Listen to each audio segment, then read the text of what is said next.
আরে শাও, তুমি? এই নিন ভাবি, এই শাড়িটা ভাই আপনার জন্য পাঠিয়েছে। আচ্ছা ভাবি, আমার কি আর কোনো কাজ কাম নেই নাকি? আমি আর আসতে পারবো না, আজকেই শেষ। আর ভাইয়াকে বলে দিবেন নিজের গিফটগুলো যেন নিজেই দিয়েছে। এই নেন। আহারে, কি কষ্ট আমার বাবু দেবরটার।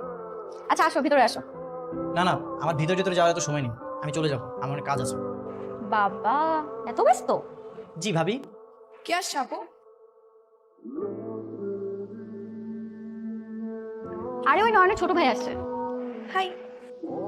হাই। আচ্ছা শাওন, তাহলে তুমি যাও, সাবধানে যেও। হ্যাঁ না মানে বলছিলাম কি ভাবি, চলেই যখন আসি, বাসার সামনে থেকে চলে যাওয়াটা কেমন দেখায় না? আমি বরং ভিতরে আসি।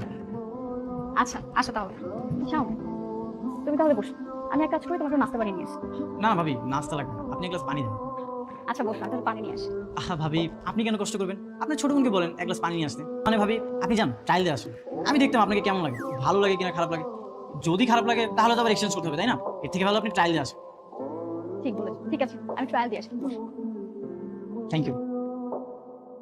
মাশাআল্লাহ, ভাইয়ের কাছে অনেক শুনেছিলাম ভাইয়ের একটা হবু শালিকা আছে, কিন্তু শালিকা যে এত সুন্দর সেটা তো কখনো কল্পনা করিনি। ফ্ল্যাটিং এখন এসে 5 লাইন চলে না। আর তোমার ভাইয়ের সাথে আমার উপর বিয়ে হয়নি, তার আগেই লাইন মারছো। আগে বিয়েটা হোক, তোমার বেআইন হই, তারপর মেরো। বিয়েটা হয়ে যাবে কনফার্ম। আচ্ছা দেখছিস? হ্যাঁ ভাইয়া, পছন্দ করেছে। হ্যাঁ পছন্দ তো করেছে, কিন্তু ভাবিকে দেখলাম তার মনটা ভালো নেই। পছন্দ করেছে, মন ভালো নেই কেন?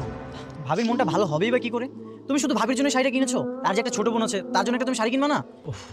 অনেক বড় ভুল হয়ে গেছে। আমি যে বাসায় এসেছি আমি ভুলে গেছিলাম, একটা মাত্র বোন, একটা শাড়ি দেওয়া উচিত ছিল, ঠিক না? তাহলে কাজ কর, তোকে আমি কার্ড দিচ্ছি, বুথে যে টাকা তুলে নিস, পছন্দ মতো একটা শাড়ি কিনে দিস। পছন্দ জানিস তো?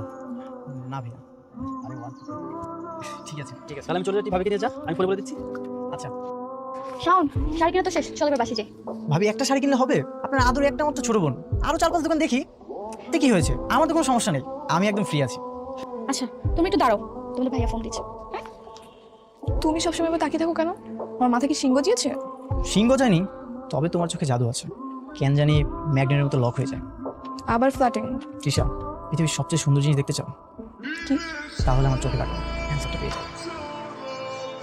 আরে এই তো ঘুরে ঘুরে ড্রেস দেখছি। তোমার ভাইটা যা ভালো না, সবগুলো সব ঘুরে ঘুরে ড্রেস দেখছি, অনেক দায়িত্ববান। কি বলো, ও দায়িত্ববান? ও তো নাম্বার 1 উলঙ্গ। বুঝতে পারতেছে না ইদানিং এমন করছিলাম। তুমি চুপ থাকো, নিজে তো ব্যস্ততার জন্য আসতে পারো, আবার আমার দায়িত্ববান দেবরটাকে উল্টা পাল্টা কথা, তাই না? ফোন রাখো।